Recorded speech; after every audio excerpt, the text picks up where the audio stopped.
दिल्ली चुनाव से पहले आम आदमी पार्टी को एक और झटका। सीलमपुर से विधायक अब्दुल रहमान ने आम आदमी पार्टी छोड़ी। अब्दुल रहमान ने पार्टी और केजरीवाल पर लगाए गंभीर आरोप। लिखा, पार्टी ने सत्ता की राजनीति में उलझकर मुसलमानों के अधिकारों को नजरअंदाज किया। केजरीवाल ने हमेशा अपनी राजनीति की। दिल्ली के न्यू कोंडली इलाके में एक ऑटो ड्राइवर के घर केजरीवाल ने किया लंच। पत्नी सुनीता केजरीवाल भी मौजूद रही। ऑटो वालों के लिए केजरीवाल ने किया 5 गारंटियों का ऐलान। बेटी की शादी के लिए 1 लाख की मदद, 10 लाख का जीवन बीमा और 5 लाख के हेल्थ इंश्योरेंस का वादा। ऑटो वालों को साल में 2 बार 2500 की मदद और बच्चों के कंपटीशन के एग्जाम की कोचिंग का खर्चा भी उठाएगी आप। बीजेपी ने जारी किया दिल्ली के सीएम आवास का वीडियो। सीएम आवास को बताया 7 स्टार बंगला। बीजेपी बोली, सीएम आवास में 3 करोड़ 75 लाख की लागत से जिम और बाथरूम बना। इतने में टीडीए के 34 ईडब्ल्यूएस फ्लैट आ जाते। बीजेपी ने कहा, बाथरूम और जिम के खर्चे से 15 एलआईजी फ्लैट आ जाते और 150 सीएनजी ऑटो। अज़ुद्दीन ओवैसी की पार्टी एआईएमआईएम ने दिल्ली दंगे के आरोपी को बताया प्रत्याशी। दिल्ली की मुस्तफाबाद सीट से ताहिर हुसैन को टिकट दिया। 2020 से ही जेल में बंद है ताहिर हुसैन। दंगों में नाम आने के बाद आम आदमी पार्टी ने कर दिया था निष्कासित। ताहिर हुसैन को टिकट देने को लेकर ओवैसी पर भड़के मनोज तिवारी। कहा, इसकी जितनी भी निंदा की जाए वो कम। जो भी इस आदमी को वोट करेगा वो सीधे तौर पर दिल्ली दंगों का समर्थन करेगा। जंगपुरा में आप प्रत्याशी मनीष सिसोदिया ने शुरू किया चुनाव प्रचार। बोले, जनता का लगातार समर्थन मिल रहा है। बीजेपी सांसद बांसुरी स्वराज के खिलाफ कोर्ट पहुंचे सत्येंद्र जैन। मानहानि की शिकायत दर्ज कराई। 16 दिसंबर को फैसला सुनाएगा राउस मेन्यू कोर्ट। राज्यसभा के सभापति जगदीप धनखड़ के खिलाफ विपक्ष ने दिया अविश्वास प्रस्ताव का नोटिस। अविश्वास प्रस्ताव पर 60 सांसदों के दस्तखत। मौजूदा सत्र में नहीं आ सकता अविश्वास प्रस्ताव। नो कॉन्फ्रेंस मोशन के लिए 14 दिन का नोटिस जरूरी, जबकि शीत सत्र में 10 दिन बचे। विपक्ष के अविश्वास प्रस्ताव पर संसदीय कार्य मंत्री किरेन रिजिजू बोले, विपक्ष ने सदन की गरिमा के साथ मजाक किया। सभापति पर अनलगर आरोप लगाना गलत। किरेन रिजिजू बोले, सभापति के खिलाफ अविश्वास प्रस्ताव दुर्भाग्यपूर्ण। विपक्ष का नोटिस शर्मनाक। जॉर्ज सोरोस के मुद्दे पर राज्यसभा में जबरदस्त हंगामा। जेपी नड्डा बोले, देश विरोधी ताकतों के साथ खड़ी है कांग्रेस। विपक्ष के हंगामे के बीच जेपी नड्डा बोले, कांग्रेस का जॉर्ज सोरोस से क्या रिश्ता। इस रिश्ते पर जवाब दे कांग्रेस पार्टी। राज्यसभा में कार्यवाही शुरू होते ही भारी हंगामा। कुछ देर बाद ही स्थगित करनी पड़ी कार्यवाही।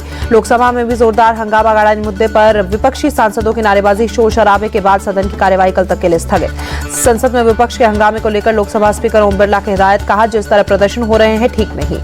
स्पीकर बोले, विपक्ष के बड़े नेताओं के आचरण ठीक नहीं है। सदन की गरिमा का ध्यान रखा जाए। सकारात्मक चर्चा जरूरी।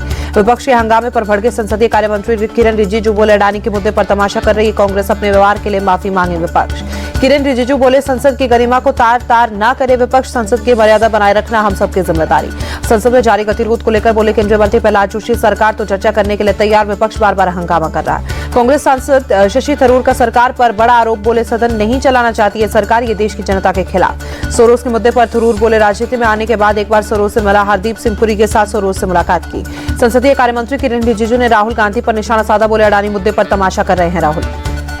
अडानी मुद्दे को लेकर संसद परिसर में विपक्षी सांसदों का फिर प्रदर्शन। कांग्रेस के सांसद काला बैग लेकर सदन पहुंचे। सदन में जारी संग्राम पर प्रियंका गांधी का बयान। बोली, सदन का नहीं चलना दुर्भाग्यपूर्ण। जो सोरोस के मामले पर बोली प्रियंका गांधी। सोरोस मुद्दे पर आरोप हास्यास्पद। अडानी मुद्दे से ध्यान भटकाने के लिए बीजेपी ये सब कर रही है। गिरिराज सिंह ने कांग्रेस पर बोला हमला। कहा, जो सोरोस पर स्पष्टीकरण क्यों नहीं दे रही है कांग्रेस। सदन भी चलने नहीं देते और बाहर भी अराजकता फैला रहे हैं। कांग्रेस सांसद रणदीप सुरजेवाला बोले, ये पहली बार हो रहा है कि सरकार सदन के चलने पर गतिरोध डाल रही है। पार्लियामेंट्री एनेक्सी के मुख्य समिति कक्ष में कांग्रेस सांसदों की बैठक। राहुल गांधी और प्रियंका गांधी भी पहुंची। 16 दिसंबर को राज्यसभा में होगी संविधान पर चर्चा। संसद में कुल 12 घंटे होगी चर्चा। बीजेपी विपक्ष को 6-6 घंटे का मिलेगा समय। लालू यादव ने किया ममता बनर्जी का समर्थन। बोले, इंडी गठबंधन की कमान ममता को देनी चाहिए, कांग्रेस की आपत्ति का कोई मतलब नहीं।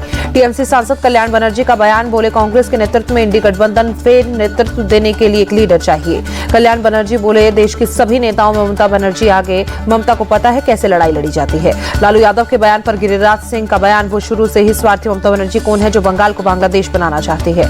ममता बनर्जी के लीडरशिप के दावे पर भड़के कांग्रेस नेता अधीर रंजन चौधरी का। उन्होंने कभी इंडिया अलायंस के लिए प्रचार नहीं किया। लालू यादव के बयान पर बोले, जेडीयू प्रवक्ता राजीव रंजन, इंडी गठबंधन का कोई मतलब नहीं, ना इसका कोई वजूद और ना ही इनके नेताओं में कोई सहमति। ममता को लेकर लालू यादव के बयान पर बोले, डिप्टी सीएम विजय सिन्हा, इंडी गठबंधन में अवसरवादी स्वार्थी लोगों की जमात। लालू यादव के बयान पर बीजेपी सांसद दिनेश शर्मा बोले, उनका विरोध कांग्रेस से है, वो कांग्रेस के नेतृत्व को अक्षम मानते हैं। लालू के बयान पर जेएमएम सांसद महुआ मांझी बोले, सभी पार्टियों की अपनी राय होती है, गठबंधन की बैठक में जो निर्णय होगा उसे हमारी पार्टी स्वीकार करेगी। इंडी गठबंधन में राहुल गांधी के नेतृत्व को लेकर बोले संजय राउत, राहुल गांधी के नेतृत्व पर कोई सवाल नहीं उठा रहे हैं, वो हम सबके नेता। राउत बोले, गठबंधन को अगर कोई नहीं ताकत देना चाहता है तो उस पर विचार होना चाहिए, कांग्रेस की चर्चा में शामिल होकर अपनी बात रखनी चाहिए। शिवसेना उद्धव गुट भी ममता के पक्ष में खुलकर सामने आया। प्रियंका चतुर्वेदी बोली, ममता की लीडरशिप से इंडी गठबंधन मजबूत होगा।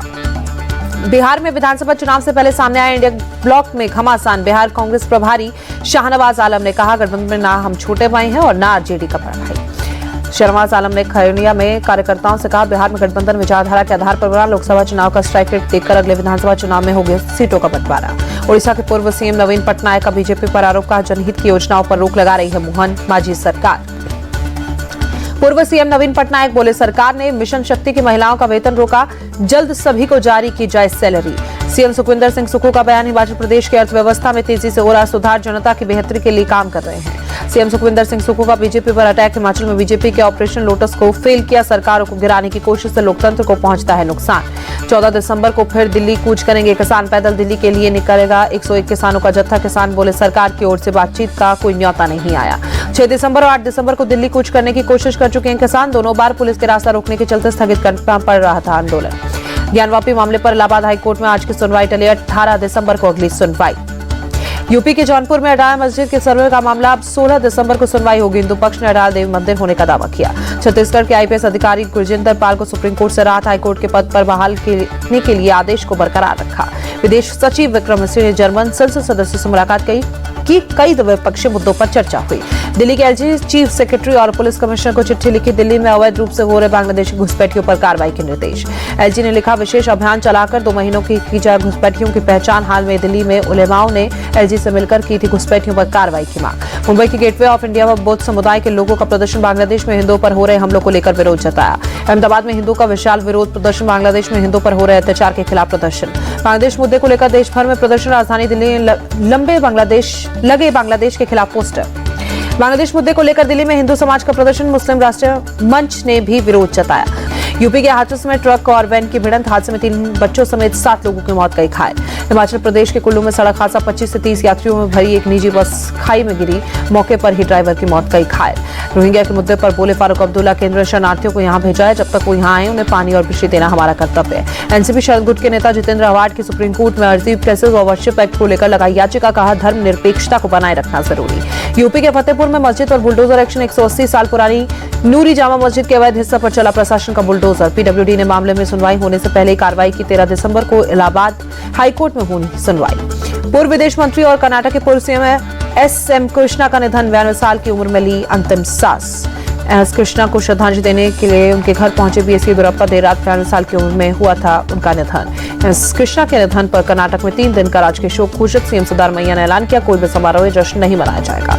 उत्तराखंड के सीएम ने आगामी 4 धाम यात्रा की तैयारियों की समीक्षा बैठक की, 2025 में यात्रा को बेहतर बनाने के लिए मांगे सुझाव। मणिपुर की राजधानी इम्फाल में हिंसा और अफसपा के खिलाफ प्रदर्शन, हजारों की संख्या में सड़कों पर उतरे लोग। अफसपा कानून को लेकर लोगों में गुस्सा, प्रदर्शनकारी बोले इस निर्दलीय कानून को फिर से राज्य में लागू नहीं होने देंगे। यूपी के मुजफ्फरनगर में मारा गया कुख्यात बदमाश अजय उर्फ अजय वीर 20 से ज्यादा आपराधिक मामलों में तलाश थी। मुजफ्फरनगर के उड़ाना कोतवाली क्षेत्र में पुलिस और अजय की मुठभेड़, पुलिस ने अजय पर रखा था 25,000 का इनाम।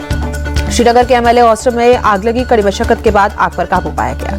जम्मू कश्मीर के काठुआ में जबरदस्त बर्फबारी, पहाड़ों पर खूबसूरत नजारा दिखा। कठुआ के सरथल में चारों तरफ बर्फबारी, खूबसूरत नजारा पर्यटकों के लिए आकर्षण का केंद्र बना। जम्मू कश्मीर के श्रीनगर में कपकपाती ठंड, -5.4 तापमान। पहाड़ों पर हो रही बर्फबारी से दिल्ली में शीतलहर, कड़ाके की ठंड से बचाव के लिए अलाव का सहारा ले रहे हैं लोग। दिल्ली में बढ़ी ठंड, तापमान में गिरावट, सुबह सुबह इंडिया गेट इलाके में कोहरा दिखा। यूपी के मुरादाबाद में कड़ाके की ठंड, आसमान में छाया घना कोहरा, विजिबिलिटी कम हुई। यूपी के आगरा में तापमान में गिरावट, शहर के कई इलाकों में दिखा हल्का कोहरा। लखनऊ में रात्रि ट्रेन बसेरे में पहुंचे मुख्यमंत्री योगी आदित्यनाथ, वहां रहकर लोगों से बातचीत कर कंबल और खाना बांटा। सांसद रवि किशन भी साथ में मौजूद रहे।